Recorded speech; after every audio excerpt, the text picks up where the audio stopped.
పరిస్థితి నుండి గట్టెక్కాలి. ఏం చేయాలి? ఎలా?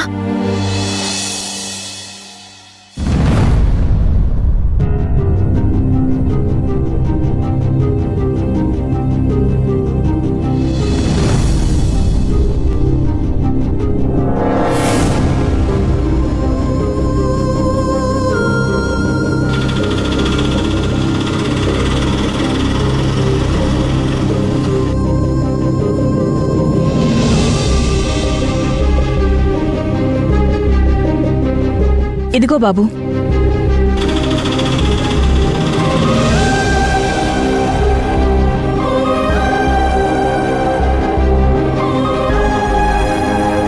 ఏమైంది శ్రీవల్లి? ఎందుకలా ఉన్నావు? కాలేజ్ డేస్లో ఎంత జోష్గా ఉండేదానివి. నేను నిన్ను కలవక ముందు వరకు అన్నయ్య వదినని పోగొట్టుకున్న బాధే ఉండేది. ఆ బాధని ఎవరితోనూ షేర్ చేసుకోలేని పరిస్థితి. నువ్వు సత్య నా గతంలో ఉన్న మనుషులు. అందుకే నీతో అయినా ఆ బాధ షేర్ చేసుకుందామని నిన్ను పలకరించాను. కానీ నువ్వు చెప్పిన విషయం జీర్ణించుకోలేకపోయాను. సత్య మంజు భార్యాభర్తలన్న విషయం గురించా? అయినా మీరందరూ ఒకే చోటుండి ఆ విషయం నువ్వెలా తెలుసుకోలేకపోయావు? నమ్మకం. సత్య మీద ఉన్న నమ్మకం, మంజు మీద ఉన్న నమ్మకం, కోడలిగా నన్ను ఆదరిస్తున్న మా అత్తయ్య గారి మీదున్న నమ్మకం. అందుకే తెలుసుకోలేకపోయాను. అసలు కిరణ్మయ్య సిస్టర్ వాళ్ళింట్లో ఈ విషయం తెలిసినప్పుడే నేను షాక్ అయ్యాను. వాళ్ళిద్దరికీ పెళ్ళయింది, వాళ్లే డైవర్స్ అప్లై చేశారు. మళ్ళీ వాళ్లే డైవర్స్ వద్దు అని కోర్టు చుట్టూ తిరుగుతున్నారు. అదే నాకు ఆశ్చర్యంగా ఉంది. అందుకే నువ్వు ఈ విషయం చెప్పినప్పుడు షాక్ అయ్యాను. కానీ నేను నీ మాటల్ని పూర్తిగా నమ్మలేకపోయాను. కొంతమందితో మాట్లాడాక, కొన్ని విషయాలు విన్నాక నాకు పూర్తిగా క్లారిటీ వచ్చింది. ఇప్పుడు నీ పరిస్థితి ఏంటి శ్రీవల్లి? వాళ్ళిద్దరూ కలిసి ఉండాలనుకుంటున్నప్పుడు సత్య నీతో కలిసి ఉండలేడు. అలాంటప్పుడు నీ పెళ్ళి ఎలా జరిగింది?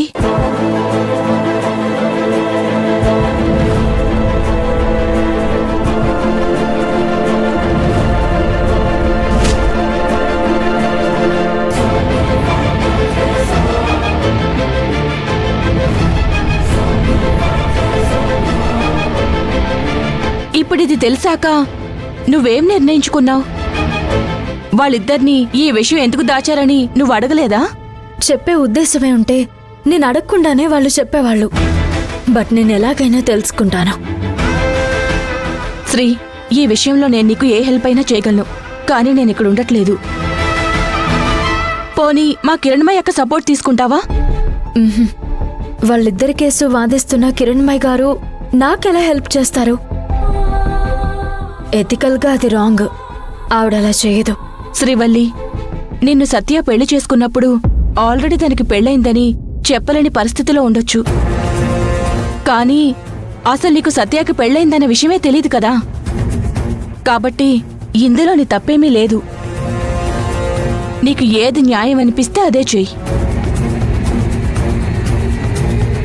నాకు న్యాయం చేయాలి అంటే అది ఎదుటి వాళ్ళ వల్లనే అవుతుంది. వాళ్ళు చేయకపోతే మంచి లాయర్ని పట్టుకుని కోర్టుకు వెళ్తావా? ఇది అడిగితేనో అర్థిస్తేనో తీరిపోయే సమస్య కాదు శ్యామ్. ఏం చేయాలో ఎలా చేయాలో ఆలోచించాలి. ఎవరిని బాధ పెట్టకుండా చాలా జాగ్రత్తగా డీల్ చేయాలి. ఇప్పుడిప్పుడే అన్నీ అర్థమయ్యాయి కదా. ఇక నేను చూసుకుంటాను. కొన్ని విషయాల్లో క్లారిటీ కోసం నేను నిన్ను పిలిచాను. ఇవన్నీ చెప్పి నిన్ను బాధ పెట్టానా? చెప్పకుండా ఉండుంటే లైఫ్ లాంగ్ నేనే బాధపడాల్సి వచ్చేది. చెప్పి నువ్వు మంచి పని చేశావు. సరే శ్రీవల్లి, నాకు ఫ్లైట్ టైం అవుతుంది, నేను బయలుదేరుతాను. Take care. సరే శ్యామ్, ఇన్ని రోజులు వాళ్ళు నన్ను మంచితనమనే మాయా బజార్లో మెంటల్ దాన్ని చేసి ఆడించారు. ముందు అందులోంచి బయటికి రావాలి. తర్వాత ఏం చేయాలో ఆలోచించాలి.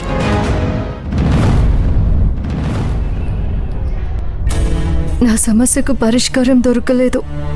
కనీసం ఆ రోజు కనిపించిన సాధువు ఉంటే నా భవిష్యత్తు గురించి ఏమైనా చెప్పేవారు అనుకుంటే ఆయన కూడా కనిపించడం లేదు.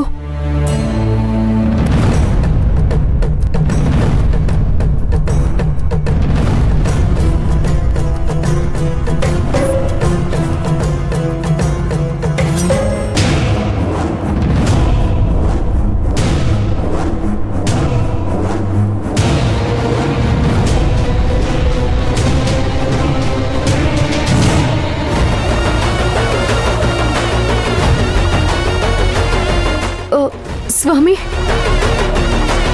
నేను ఒకప్పుడు ఇదే గుడి ప్రాంగణంలో మిమ్మల్ని కలుసుకున్నాను. నా భర్తకు వేరే అమ్మాయితో వివాహం అయింది.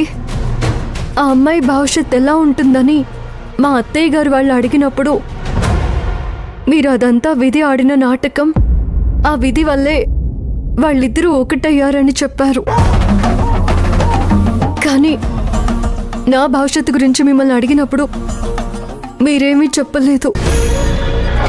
కనీసం ఇప్పుడైనా నా భవిష్యత్తు గురించి చెప్తారనే ఆశతో మిమ్మల్ని వెతుక్కుంటూ వచ్చాను. దయచేసి నాకేదో ఒక మార్గం ఉపదేశం చేయండి.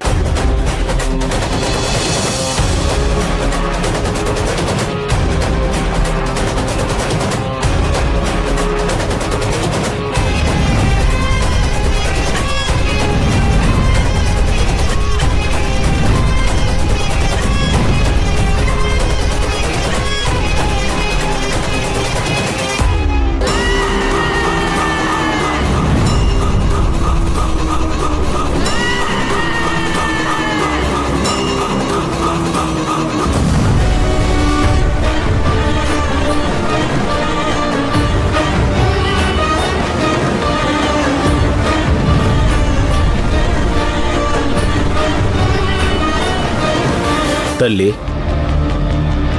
ఎన్నో చిక్కుముడులకు పరిష్కారం వెతుక్కుంటూ గమ్యం లేని ప్రయాణం చేస్తున్నావు. ఆ ప్రయాణం ఏ గమ్యానికి చేరుతుందో నేను చెప్పలేను, కానీ ఆ ప్రయాణంలో నీకు బాసటనిచ్చే ఒక్క మాట చెప్పగలను. నీ భర్తకి ఒకటే పెళ్లి జరిగింది.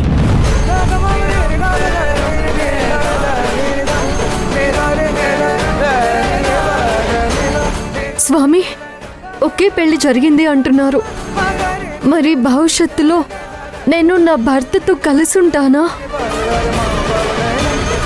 మీరు నా భర్తకు పెళ్ళయింది అంటున్నారు, తనతో కలిసుంటాడా? భవిష్యత్తుని ఆ భగవంతుడే నిర్ణయిస్తాడు. నువ్వు నేను మనలాంటి సాధారణ మానవులు ఎవరూ నిర్ణయించలేరు. నీ గతం మాత్రమే నేను చెప్పగలను. దారి మాత్రమే నేను చూపించగలను. ఆ దారిలో నడవాల్సింది నువ్వే, గమ్యం చేరాల్సింది నువ్వే. కష్టాలు రావచ్చు, నష్టాలు రావచ్చు. ఆ పరమేశ్వరుడి మీద నమ్మకం ఉంచి నువ్వు అదే బాటలో పయనించు, గమ్యానికి చేరతావు. ఓం నమః శివాయ, ఓం నమః శివాయ, ఓం నమః శివాయ, ఓం నమః శివాయ.